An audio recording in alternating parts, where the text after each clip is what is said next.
This is a message that I got today in email from the source of what has motivated much of what I've had to say. For the record, I have not been ignoring you.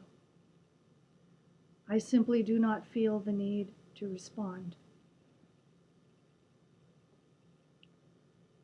Half of your text messages are either berating or accusatory in nature. Over the years, I have put up with your idiosyncrasy, neurotic fears, OCD, and judgments, but no more. You have, from as far back as I can remember, accused me of lying, cheating, deceiving, taking part in criminal activity, perversion, and finally conspiring to defraud you of funds. Oh yes, even hitting around about doing something which I'm redacting. I do miss a part of you, but the greater part is bound to a fantasy world of your making. You are indeed controlling, judgmental, critical, who writes her own bylines to give credence to your fables.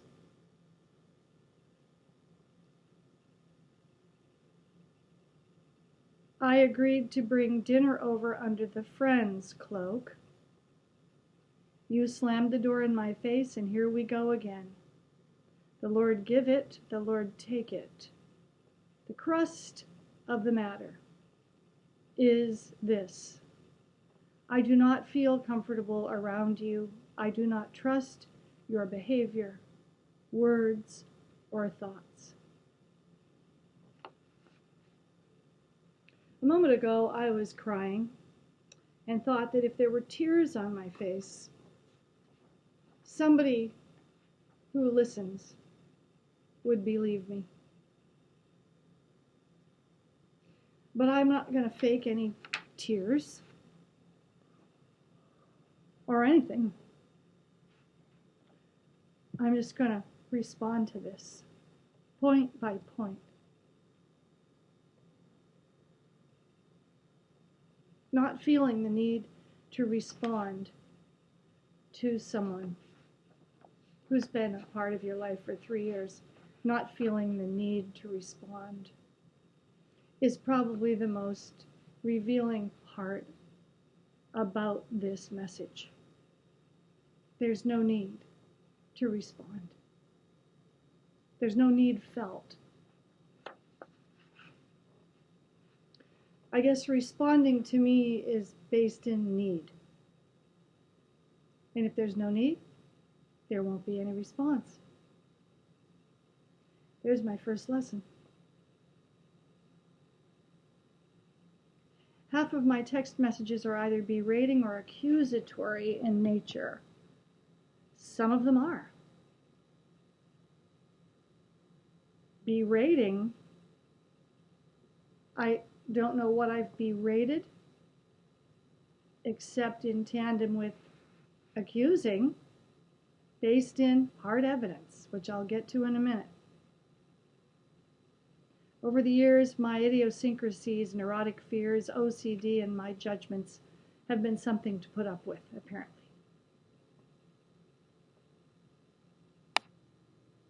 So I'm somebody that has to be put up with, for whom no need is felt.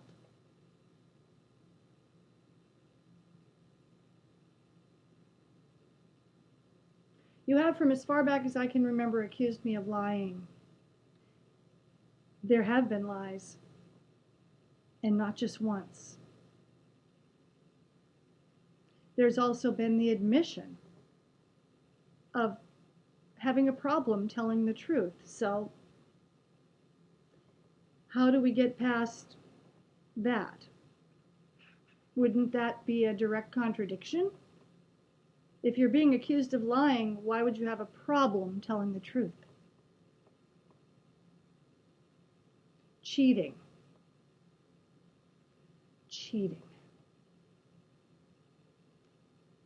A little packet of false eyelashes in the bathroom drawer What would that be evidence of? His secret desire to wear false eyelashes? Seems remote. Someone else's false eyelashes appearing in a drawer where all the Band-Aids and the alcohol swabs and the Neosporin and the foot cream is kept, in a bathroom that is regularly cleaned. For those eyelashes to appear within a 3-year period, and I know I didn't put them there because I wouldn't even know how to put on a pair of false eyelashes.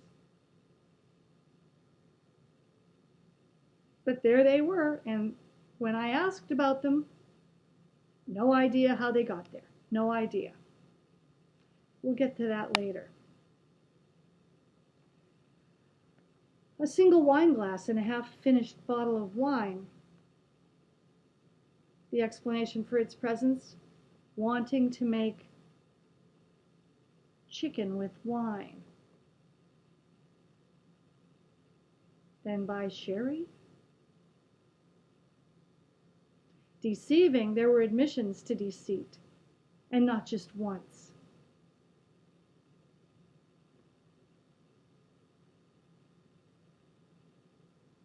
Taking part in criminal activity. Perversion.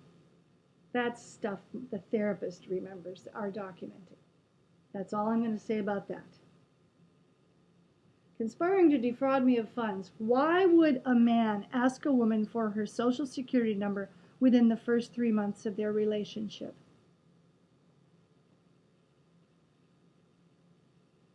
Why the immediate need to allegedly secure as beneficiary someone you've only known for a couple, 3 months, and then who you would subsequently treat like this and talk about in these terms?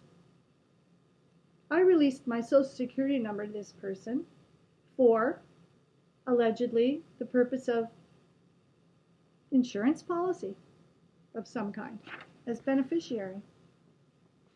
I didn't ask to be the inheritor of anyone's estate. He talks about never asking me for help, never asking me to do the dishes, never asking me to clean the house, which I did innumerable times. I never asked to be bequeathed his estate, but he asked for my social. Why? Why would he want the social security number of a woman about whom he has said all of these things?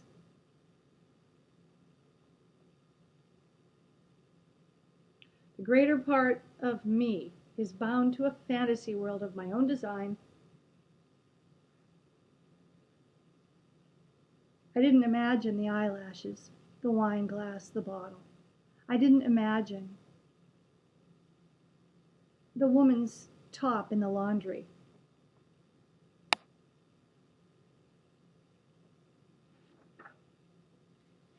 I didn't imagine any of the things that I questioned him about, for which he could only respond by saying, I have no idea. Why are you snooping through my drawer? I wasn't even snooping. It's a drawer you open when you're getting Band-Aids or alcohol swabs or Neosporin out. That's the drawer in the bathroom. I happened to see them. Just like the alarm clock went off that was in that drawer. By mistake? How does an alarm clock go off? Those little portable alarm clocks that don't even have clocks in them, they're just like digital alarms. Do they go off just by tripping a switch accidentally when you're rummaging through a drawer? I don't live in a fantasy world. I live in a literal world where concrete evidence means something to me. Now, I might take that concrete evidence and imagine a whole host of reasons why it's present, but I'm not imagining what's sitting in front of me. All of this is stuff held in the hand.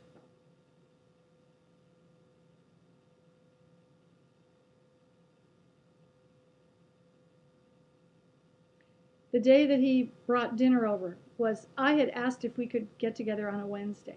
By that morning, I had changed my mind, and I sent him a text and said, don't come, and a few other things that were related to the reasons why. He showed up anyway, which enraged me because that was the culmination of ignoring everything I say, dismissing what I send him. And this was just yet again more evidence of that fact. He showed up because my text message didn't mean anything. My telling him not to come was worth dismissing and ignoring. And all he could say about it was, it didn't make any sense. Really, telling someone not to come didn't make any sense? It's pretty straightforward if you ask me. But here's the clincher. I do not trust your behavior, your words, or your thoughts.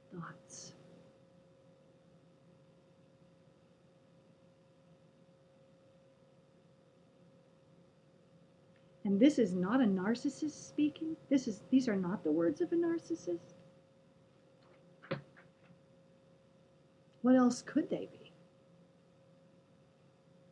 I go to excruciating lengths to open my heart and to tell the truth.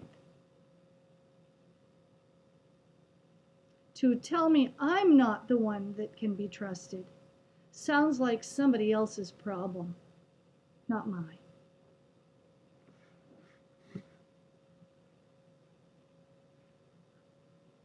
Now more than ever, we have to practice self-care. Fewer and fewer people know how to care for us. We must do it ourselves.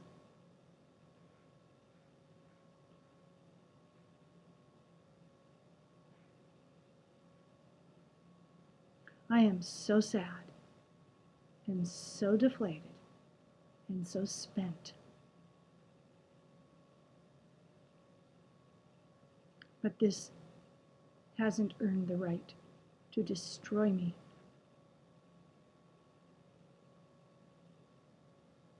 These words will not destroy me. Be not destroyed. God is not mocked. Be not deceived. God is not mocked. For whatsoever a man soweth, that shall he also reap.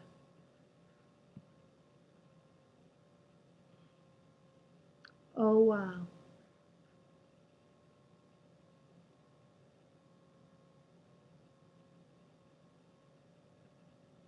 Oh,